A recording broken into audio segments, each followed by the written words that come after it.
विधेयकाच्या मुद्द्यावर राष्ट्रवादी शरदचंद्र पवार, तुमचा पक्ष आणि इतर पक्षही पाठिंबा देत असल्याचं सुप्रिया सुळे यांनी सांगितलेलं आहे. काय सांगितलं?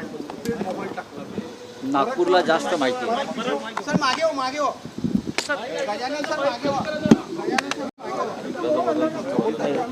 हा सर बोला सर. आज खरं म्हणजे देशापुढला सगळ्यात गंभीर प्रश्न कोणता असेल तर तो नीट परीक्षेच्या पेपर फुटीविरुद्ध 17व्या दिवशी सुरू असलेल्या सोनम वांगचुक यांच्या उपोषणाचा.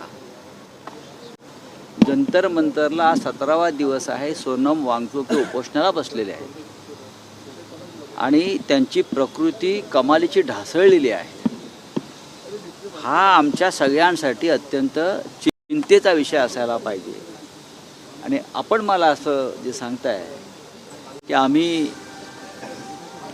त्या डिलिमिटेशन आणि या बिलाला पाठिंबा देणार आहोत, माननीय शरद पवारांचा पक्ष म्हणजे राष्ट्रवादी काँग्रेस पक्ष, आम्ही, हे पूर्णपणे चुकीचं आहे. सुप्रिया सुळेनं ही माहिती दिलेली आहे. तुमचं काही बोलणं झालं होतं का महाविकास आघाडीतल्या या दोन? बघा, आज 12 वाजता सुप्रिया सुळे पत्रकार परिषद घेणार आहे. मी आत्ताच त्यांच्याशी बोलत होतो. आज 12 वाजता त्या पत्रकार परिषद घेऊन त्या संदर्भात सविस्तर चर्चा करतात. आणि तुमचे जे काही प्रश्न आहेत गेले काही दिवस राष्ट्रवादी काँग्रेस या बिलासंदर्भात, हे तुम्ही त्यांना जर विचारलेत आज तर ते योग्य ठरेल. आणि त्या पूर्ण तयारीनिशी आज आहेत. कारण गेले काही दिवस मी त्या विषयावर काही वाचतोय आणि ऐकतो आहे की त्यांचे आमदार चालले, त्यांचे खासदार चाललेत, काल रात्री जयंतराव पाटील भेटले वगैरे वगैरे वगैरे. बघा, या सगळ्या अफवा आहेत. खोटं आहे असं म्हणणं आहे का तुमचं? जयंत पाटील मुख्यमंत्र्यांची भेट झाली काल. त्यानंतर प्रफुल्ल पटेल, सुनील तटकरे आणि राष्ट्रवादी अजितदादा गटाचे नेते जवळपास 1 तास मुख्यमंत्र्यांशी चर्चा करत होते. याचा अर्थ काय काढायचा नेमका? ही अर्धवट माहिती आहे. माझ्या माहितीनुसार ते काय वर्ल्ड कप चालू आहे फुटबॉलचा, तिथे प्रफुल्ल पटेल आहेत. ते कालच्या बैठकीला होते की नाही याच्याविषयी माझ्या मनात शंका आहे. प्रफुल्ल पटेल नेहमी वर्ल्ड कप फुटबॉलसाठी परदेशात जातात, ते नसावेत. जयंतराव पाटील भेटण्यामागचं कारण जे आहे हे त्यांच्या मतदारसंघातला एका नगराध्यक्षाला अत्यंत बेकायदेशीरपणे डिस्क्वालिफाय करण्यात आलं. लोकातून निवडून आलेला नगराध्यक्ष आहे, त्याच्या इस्लामपूर भागातला, आणि कलेक्टरने तिकडल्या अत्यंत बेकायदेशीर नियमबाह्य पद्धतीनं त्याला बरखास्त केलं. आणि ही अत्यंत गंभीर गोष्ट आहे लोकशाहीसाठी. माझ्या माहितीप्रमाणे ते त्या विषयावर मुख्यमंत्र्यांना भेटण्यासाठी गेले आणि त्या विषयावर त्यांनी तक्रार केलेली आहे, चर्चा केलेली आहे. जयंतराव हे शरद पवार पक्षांच्या नेतृत्वाखालील राष्ट्रवादी काँग्रेस पक्षाचे एक महत्त्वाचे नेते आहेत आणि महाविकास आघाडीतले एक महत्त्वाचे नेते आहेत. तुम्ही जे म्हणताय त्याच्यामध्ये मला अजिबात तथ्य वाटत नाही. फोनवर काय बोलणं झालं? फोनवर काय बोलणं झालं? आज फोनवर तुमचं फोनवर बोलणं झालं सुप्रिया सुळे यांच्यासोबत? जाणीवपूर्वक पसरवलं जात आहे. या सगळ्या बातम्या मग शिवसेनेविषयी असतील किंवा राष्ट्रवादी काँग्रेस पक्षाविषयी असतील, मग काँग्रेस पक्षातल्या काही नेत्यांविषयी असतील, भारतीय जनता पक्षाला आणि खास करून शिंदे गटाला दुसरं काय काम राहिलेलं नाही. आणि मग अशा प्रकारच्या अफवा पसरवून मूळ प्रश्नावरचं, विषयावरचं लक्ष लोकांचं विचलित करायचं, ही अशा प्रकारची भूमिका आहे. माझा आत्ता सुप्रियाताई सुळे यांच्याशी सविस्तर चर्चा झाली. आता इथे येतानाच मी बोलत होतो आणि त्यांनाही आश्चर्य वाटतं आहे. आणि त्या आता 12 वाजता या सगळ्या विषयावर बरीचशी बोलतील. बघा, हे जे बिल आहे हे बिल या अधिवेशनात येणार की नाही याच्याविषयी अद्याप काही ठरलेलं नाही. ते जेव्हा बिल येईल तेव्हा आम्ही सगळे बसून निर्णय घेऊ. मागच्या अधिवेशनामध्ये सरकारशी या संदर्भात चर्चा झाली होती. हे बिल कशा प्रकारे विधेयक असायला पाहिजे, त्याच्यामध्ये मग आमच्या पक्षातर्फे अरविंद सावंत त्या बैठकीला होते, सुप्रियाताई सुळे होत्या, समाजवादी पार्टीचे नेते होते आणि सामुदायिक निर्णय घेतला जाईल जो काय घ्यायचा आहे तो. पण आज ज्या तुम्ही बातम्या देत आहात की पक्ष फोडले जातील आणि मग खासदार फोडून ते त्यांचं बहुमत दाखवलं जाईल 2/3 वगैरे, यात काही तथ्य नाही आहे. 6 पण हे फुटले बिल आलं तर तुम्ही सकारात्मक असाल का? म्हणजे आता हा? एकंदरीत तुमच्या तिन्ही पक्षांची भूमिका सकारात्मक असेल का? या कारण बिलबद्दल बिलावर राहील का पुढे काय सकारात्मकता राहील का आपली म्हणजे डिलिमिटेशन आणि महिला मी तुम्हाला मगाशीच म्हणालो की सोनम वांगचूक यांचा उपोषणाचा 17वा दिवस ही त्यापेक्षा गंभीर गोष्ट आहे. हा राजकीय विषय नसतो. नाही आम्ही बघू ना, आता पार्लमेंट सुरू होऊ द्या की 20 तारखेला पार्लमेंट सुरू झाल्यावर त्या संदर्भामध्ये आम्ही चर्चा करू एकत्र बसून दिल्लीत. या बिलावर चर्चा करण्याची जागा ही दिल्ली आहे. मुंबई, महाराष्ट्र किंवा इतर कोणतं राज्य नाही, कारण हा राष्ट्रीय विषय आहे, पार्लमेंटचा विषय आहे.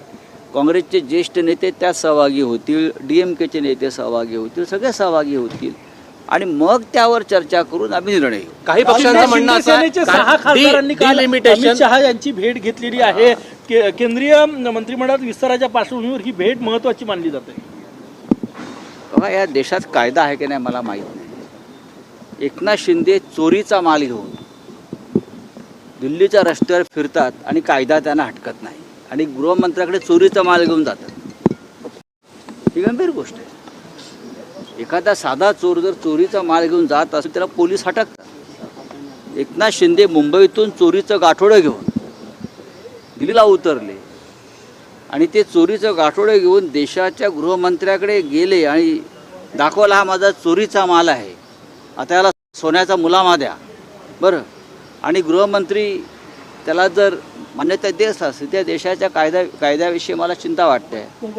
बघा, 6 फुटले, 10 फुटले, 8 फुटले, आता ज्यांच्या जीवनामध्ये ज्यांच्या DNA मध्ये चोरी हाच एक महत्त्वाचा विषय आहे, त्यांच्याविषयी आता काय बोलायचं. डिलिमिटेशन आणि महिला आरक्षण हे दोन वेगळे बिल. डिलिमिटेशन आणि महिला आरक्षण 2 वेगळे बिल आहेत. 2 वेगळ्या. रामरक्षा आता हा विषय संपलेला आहे. उद्धव ठाकरे यांनी वाचून दाखवा 2 पानात असं मुख्यमंत्री काल नाही वाचून दाखवणार, काय अडचण आहे? तुम्हाला रामरक्षा येते बरं का? प्रश्न रामरक्षा येते की नाही हा प्रश्न नसून राम मंदिराची दानपेटी चोरीला गेली याच्यावर उत्तर द्या. रामरक्षा म्हणायची, रामरक्षा कशी म्हणायची हे आम्ही बघू. आम्हाला तुम्ही ते सांगू नका. तुम्हाला प्रश्न असा आहे की राम मंदिरात चोरी झाली, 550 कोटीच्या दानपेट्या चोरीला गेल्या, गेल्या 12 वर्षामध्ये जवळजवळ 13,000 कोटींची लूट झाली, हे तुम्हाला मान्य आहे की नाही हा प्रश्न त्यांना विचारल्यावरती ते रामरक्षा तुम्हाला येते की नाही हे काय सांगताय. आम्हाला रामरक्षा येईल की नाही हे आम्ही ते दाखवू तुम्हाला. राम मंदिरातल्या चोरीमध्ये तुमचे लोक सहभागी आहेत, त्याच्यावर तुम्ही बोला. उद्धव ठाकरे यांची सभा ज्या ठिकाणी नियोजित होती तिथे भाजपनं पेंडॉल टाकलेला आहे. मुख्यमंत्री देवेंद्र फडणवीस यांच्या वाढदिवसानिमित्त 22 तारखेला तिथे महायज्ञ आहे, आजपासून पेंडॉल टाकला आहे. असू द्या, त्यांचा वाढदिवस हा राम मंदिरातल्या चोरीपेक्षा महत्त्वाचा आहे आणि हे मान्य केलं पाहिजे की राम मंदिरातली जी चोरी आहे, रामाची जी प्रतिष्ठा आहे, त्यापेक्षा जर त्यांचा वाढदिवस महत्त्वाचा असेल तर आम्ही पण त्या वाढदिवसात सहभागी होऊ. असं काही नाही. आमची नंबर 1 माननीय उद्धव ठाकरे साहेबांची तिथे सभा अजिबात नाही आहे. आम्ही रामनगरमधल्या राम मंदिरामध्ये रामरक्षेचा कार्यक्रम करू. बाजूला 4 रस्ते आहेत, आम्ही रस्त्यावरचे लोक आहोत, रस्त्यावरती टाकून ना एखादा हे किती मोठा कार्यक्रम आहे तो. फार मोठा कार्यक्रम नाही. काल आमचं राम मंदिराचे जे विश्वस्त आहेत रवी वाघमारे त्यांच्याशी चर्चा झाली आणि साधारण आम्ही कार्यक्रमाचं स्वरूप ठरवलेलं आहे. थोड्या वेळाने आता आमचे इतर सहकारी इथे येतील, त्यानंतर आम्ही अंतिम निर्णय घेऊ. पण देवेंद्र फडणवीस यांच्या त्या दिवशी वाढदिवस असेल 22 तारखेला, त्यांची तयारी आतापासून सुरू आहे. मोठा माणूस आहे या देशातला. उद्धवजींची सभा रस्त्यावर होणार आहे का? भाषण रस्त्यावर होईल का? भाषण रस्त्यावर होईल का? भाषण रस्त्यावर होईल का? कार्यक्रम रस्त्यावर होईल. कुठे करू आम्ही? प्रभू श्रीरामाला ह्या लोकांनी रस्त्यावरच आणलाय ना चोरी करून. प्रभू श्रीरामाची यांनी वस्त्र चोरली, अलंकार चोरले, हा सीतामाईचं मंगळसूत्र चोरलं, कर्णफुलं चोरली, नथ चोरली सीतामाईच्या लोकांनी. काय ठेवलं यार? हिंदुत्व रस्त्यावरच आणलंय की. सर कल मंदिर गए थे, एक ट्रस्टियों से क्या बातचीत हुई? उन्होंने कुछ कंडीशंस रखे थे. कोई कंडीशन नहीं है. राम रक्षा हनुमान चालीसा पढ़ने में क्या कंडीशन हो सकती है? कोई कंडीशन नहीं है. हम लोग जाएंगे। उद्धव जी 18 तारीख को यहाँ आएंगे, 4:30 बजे हम मंदिर में जाएंगे। मंदिर के बाहर एक छोटा सा हम एक मंच बनाएंगे। अगर लोग वहाँ आते हैं बड़ी संख्या में तो हम वहाँ उनको संबोधित करेंगे उद्धव जी, और हमारा कार्यक्रम पूरा हो जाएगा। जयंत पाटील जी ने मुलाकात की है देवेंद्र फडणवीस जी से मर्जर की बात चल रही है और सेंटर में पार्टी आपके पास गलत इन्फॉर्मेशन है। जयंतराव पाटिल कल रात को सीएम साहब से मिले हैं, वो अलग विषय है। उनका जो चुनाव क्षेत्र से एक जो नगराध्यक्ष है पब्लिक इलेक्टेड, उनको वहाँ के कलेक्टर ने डिस्क्वालीफाई किया है गैर कानूनी तरीके से। उस बारे में अपनी बात लेकर जयंतराव पाटिल कल रात को सीएम साहब से मिले हैं, ये मेरी जानकारी है और कुछ नहीं। सरकार अमेंडमेंट किसे लाने के बारे में सोच रही अगर है। सरकार वापस वो बिल लाते हैं तो पूरा अपोजिशन इकट्ठा होकर उनको विरोध करेंगे। हमने जो उनको सूचनाएं की है, इस प्रकार से बिल में आप थोड़ा दुरुस्ती करो, अमेंडमेंट करो, लेकर आई। अगर उस हमारी बात मानी जाती है तो हम उसके ऊपर चर्चा करेंगे।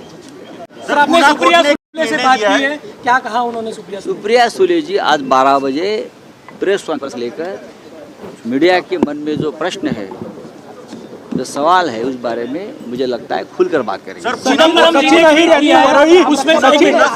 निर्णय दिया है, उन्होंने कहा है कि सरकार या मुख्यमंत्री के खिलाफ में अगर आलोचना करते हैं तो उसको युद्ध न माना जाए। अच्छी बात है।